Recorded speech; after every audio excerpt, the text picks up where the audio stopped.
Welcome to this week's episode. What is the best pricing strategy for aviation products?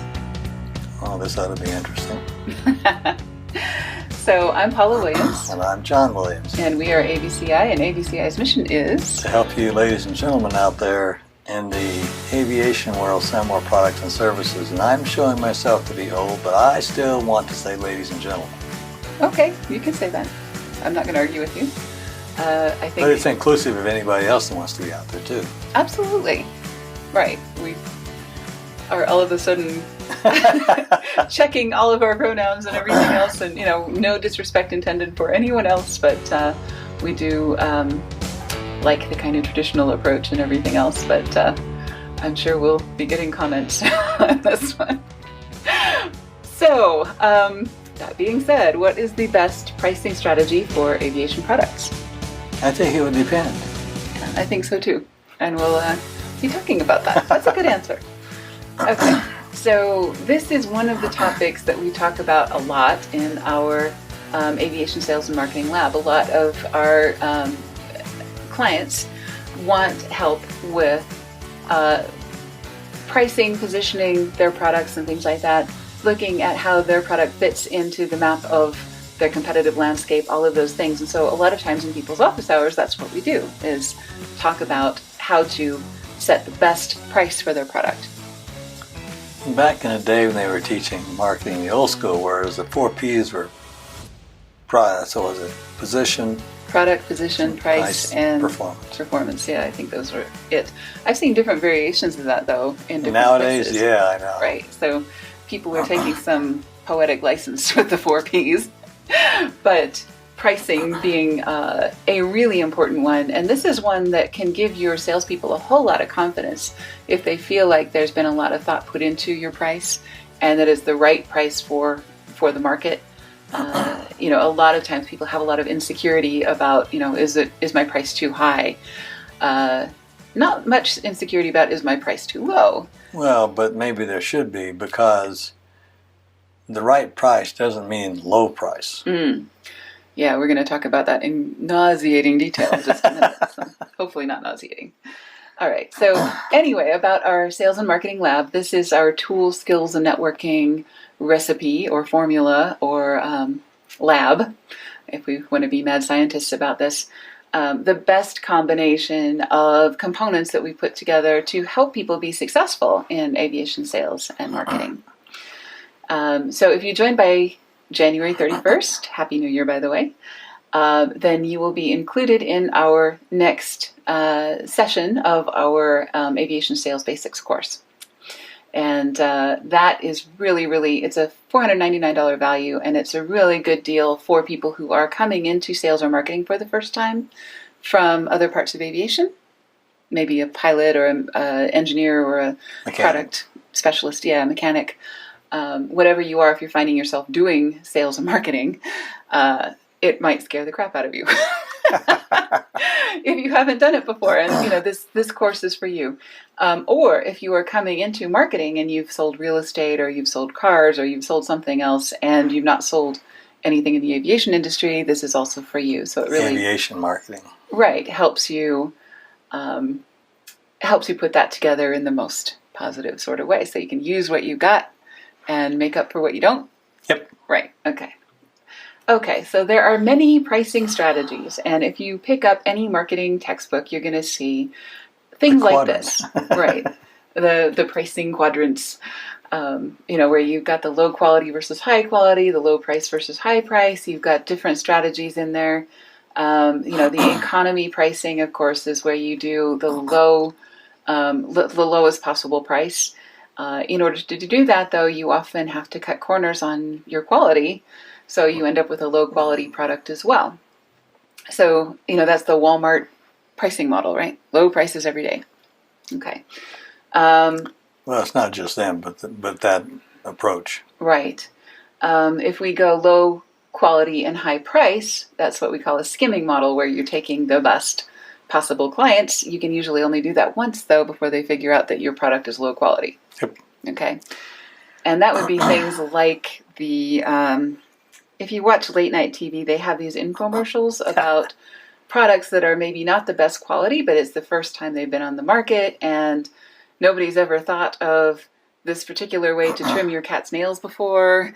And so, it's innovative and everything else. And so they sell a lot of them at a really high price before everybody else gets into the market, and they start improving on the product, and it shows up in stores, Not sold in stores, that's usually a pretty good indication of skimming, right? Yes. Okay. I think that's probably the worst strategy for aviation. Oh, that would just put you out of business very soon. Exactly. Okay. And then we go back to the quadrant and we go to low price, high quality.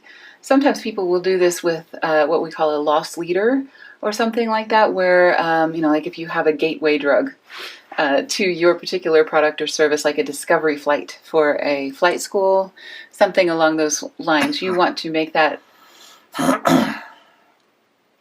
Okay? Okay. You want to make that a super high quality experience at the lowest possible price, because you know that that person will likely become a customer. And if you're really good at doing those, then you can do that market penetration pricing on some of your products and services. If you did it on everything, you'd go out of business. So right. Okay. And then what's left over is high quality and high price, and that's what we call a premium pricing strategy, right? What kind of blurs this is the notion these days that the middle class is, if not going away, it's reducing. Right. And some of the groups that we are members of, marketing-wise, say that you either have to go all out for the low end of the market or all out for the high end of the market and forget the middle. Mm-hmm. Right. So, you'll do really, really well if you are a Walmart and you're going for the low price and low quality, and you've got the economies of scale to do that. There's not many situations like that in aviation. No, I can't think of any. Right. So most often, if we had to say this is the strategy that we recommend, most often it's a premium pricing strategy. Absolutely. And and we're going to talk about that. Yeah, absolutely. We've got a lot of means and methods to do that. So, which works best for aviation? It is almost always a premium quality. And we're not talking about airline tickets. We're talking about business aviation, general aviation, civil aviation, military aviation, even if you sell products and services to the military, those kinds of things. You don't necessarily want to go for the economy pricing model, right? You want to make sure that your products are super high quality, which kind of precludes that whole idea. Mm-hmm. Okay. So I have a story. Uh-oh. Exploiting my child for marketing purposes. This is Mickey. He's the bald one in the picture. He is right now he's at Fort Benning at officers training school and OCS, and he was given just recently a list of gear to buy. Right? And the list had a range of different options that people could choose. And this whole list would cost you, and this is clothing, camping gear, other kinds of things that they're going to need while they're doing the OCS program, right? I mean, where else can you go where somebody will give you money to go buy camping gear to go out and camp and have a good time? Right. Well, they didn't give them money. They actually had to spend their own, but they are getting paid. They get reimbursed. Right, that's true. So, they have some options in here. They can spend anywhere between $600 and $1,000 to buy this whole list of stuff, right? Mm-hmm. But they don't have a whole lot of time to research, what's Gore-Tex, what is, what are all the reasons that I would spend more rather than less for any particular item on this list. So, the options for all of the items on this list, and this included everything from socks to sleeping bags to, all of their clothing, all of their outdoor gear, everything else.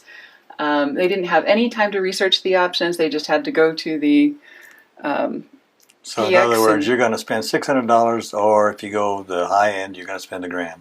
Exactly. So given those choices, and given the fact that, you only want to do OCS once, it is not the world's most fun experience, right? And it's a competitive situation. So, the better you do in this environment, the more options you're going to have in the future. So, this is a really important time to not have a blister or not have a sprained ankle or not have whatever happen to you. So if you can invest in better equipment, that's better, right? Better for the body. Right, exactly. So given those examples, I was talking to Mickey the other day on the phone, and he's just like, given all of that information or that lack of information, what I did was bought the top of the line of every item going down the list. And I totally, as a mom, I'm totally on board with that. I think that's a really smart strategy because, you do not want the equipment to be the reason that something doesn't work out for you. Exactly. Right. So get the good socks every single time. And a lot of people in aviation came from the military. Well, and we do that for your corporate equipment as well. Right. We buy really good equipment and we don't buy it very often. So this microphone is 40 years old? It was built in 47. Okay. So it's 60 plus years old. Exactly. My computer is 6 years old, but we bought it the top of the line thing that could be bought at that time, and we keep it forever. All of our vehicles we keep forever. All of our aircraft we keep forever, when we can. So all of those things are top of the line, and I think a lot of aviation people have that same mindset. Here's another example. This is a Rolex Sea Dweller solid gold and steel watch, right? It's a picture of one anyway. It's a picture of one. That's true. Okay, we don't actually have one. But anyway. Nice watch. Very, very nice watch. It retails for $17,895, right? Mm-hmm. So if you happened across someone who was selling one for $40, what would you say? Exactly. You know that there's something, if they're selling it as new for $40? Or not. Even if they're selling it as used for $40. Yeah, no. Your first thought is it stolen, right? Mm-hmm. Or is it real? Is it real? A lot of knockoffs out there. Is it broken? Right. There's something wrong with it. There must be some reason that this is the price that it is. So there is a concept called reassuringly expensive. And it's the same thing, when I go buy aspirin, the Food and Drug Administration says that aspirin has to be aspirin, right? It is the exact same chemical formula, whether you buy the store brand or whether you buy Bayer aspirin. Right. Or the name brand. Yeah, the name brand or whatever the knockoff version is. Exactly. I will always buy the name brand. Even though there is no logical reason for me to do so, I still feel reassured knowing that this name brand is a good thing in some way. They've invested a lot in their name and their reputation, and I feel better about giving my family or whomever an aspirin that is a Bayer aspirin as opposed to a store brand aspirin. Mm-hmm. Logical or otherwise, we have that bias.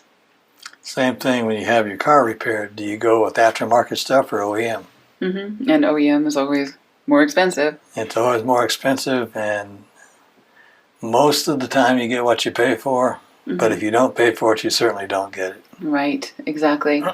So those things being said, a lot of salespeople kind of fall into the feeling that everybody's a bargain hunter and everybody's going to go for the lowest price. That is not necessarily true. I think a lot of aviation people are programmed the opposite way, or at least our biases are the opposite.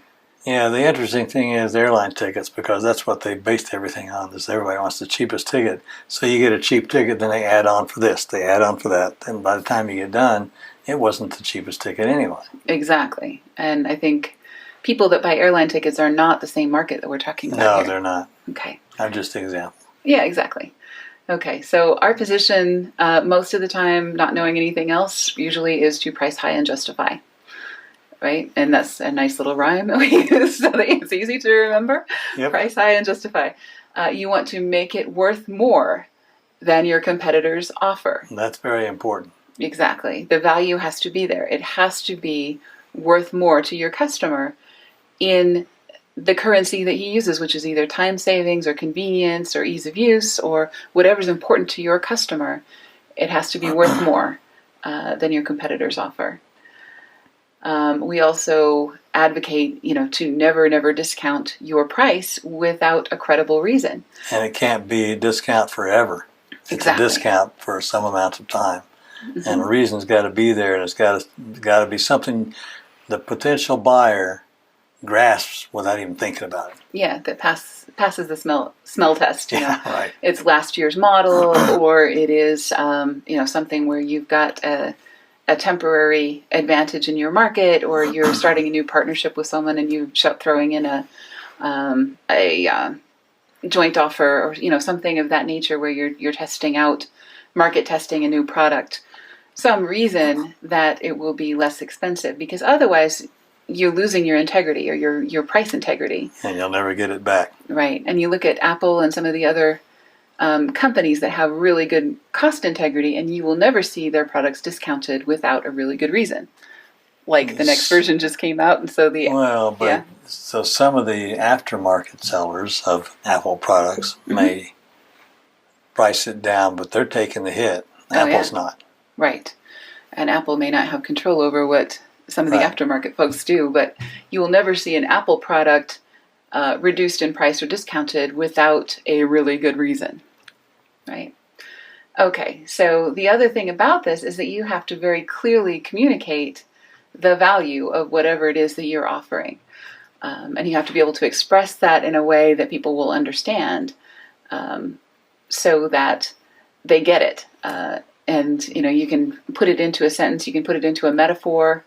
One of my favorite metaphors is like, your computer system that's like a warehouse. You can go in and you can find what you need more easily and things like that, rather than talking about all of the components of the software. You talk about why it is useful. Why is this more valuable to your customer? How much time is it going to save them? How much money is it going to save them? What opportunities is it going to give them that they didn't have before? So you want to make sure that whenever you talk about your product, you can clearly communicate that value. And that started with IBM. Right, exactly. Another way to do that is to be consistent in your branding. So, if you're selling that Rolex on a street corner and you're wearing a trench coat, your branding is not consistent with Rolex. So you've got a cognitive dissonance going on in your customer's mind. Was that too nerdy? That was really nerdy. Let me try that again. Okay, so if you are selling a really expensive product and you show up doing a teleconference dressed in your pajamas and it looks like you're in your parents' basement, that is cognitive dissonance. That means you're not showing up in a way that represents an expensive product. Right. Okay. So the way that you answer the phone, do you sound like a company that gets paid hundreds of thousands of dollars for your product or service? Mm-hmm. If yes, great. If not, you've got a cognitive dissonance problem, and you've got an inconsistency problem, and you're not communicating value. What you wear to work. If you are showing up in flip-flops and you are selling a fantastic product that is worth a lot of money, then again, you're not communicating that value. No. Unless it is a pool party, in which case you wear very expensive flip-flops, right? And we've been to one of those. Right? Exactly. It's like, okay. Or, we've had clients that say, I'm going to a pool party with my customer, and I want to show up dressed appropriately. In that case, we throw them on the mercy of the retail industry and, whatever communicates that best. So costuming is important. The way you speak is important. All of that stuff has to be in line so that everything matches, right? Yeah, and you can show up unkempt to a sales meeting and you may make a sale, but you're making the company look bad. Well, you're working against that consistency, right? Yep. So, everything that you can do to add to that consistency and communicate that message and communicate, we are the best. We really respect you. We're going to dress up when we show up. We're going to answer the phone promptly, and we're going to take care of you. All of those things are in line with what people expect from somebody that they're going to spend a lot of money with. Mm-hmm. Okay. All right, so to clearly give you an example of how we communicate value, our Sales and Marketing Lab is a $279 investment or $179 investment per month that has more than 10 times that value in terms of the software, the tools, the networking, and everything else. In fact, if you join by January 31st, you also get our sales and marketing, or our sales basics course, which is an online course that has a retail value of $4.99. A lot of people have taken it at $4.99 and loved it. So, that's a really good opportunity for you to learn your sales skills and be able to present that value in a way that makes sense. And one of the things that we do in that course is to rehearse your sales presentation. Yep. And do sales calls and things like that. So we can help you improve your video conferencing skills if that's the way that you're selling these days, and a lot of people are. A lot of people are new to video conferencing, or just plain old sales calls, your direct mail, your other things, ways that you present your product or service webinars. How do you prepare for the call before you make it? Exactly. So you can join our it's an online course with coaching included in that. So it doesn't matter what your schedule is or how that all works. We'll find a way to make it work for you. And we work with people all over the world and help them develop their sales skills, right? Yes, we do. Okay. So go sell more stuff. Yep, America certainly needs the business. The more of it we make, the better we are. Absolutely. Zig Ziglar. Yep, we love Zig most of the time. Thanks for joining us, and we'll see you next week. See you next time.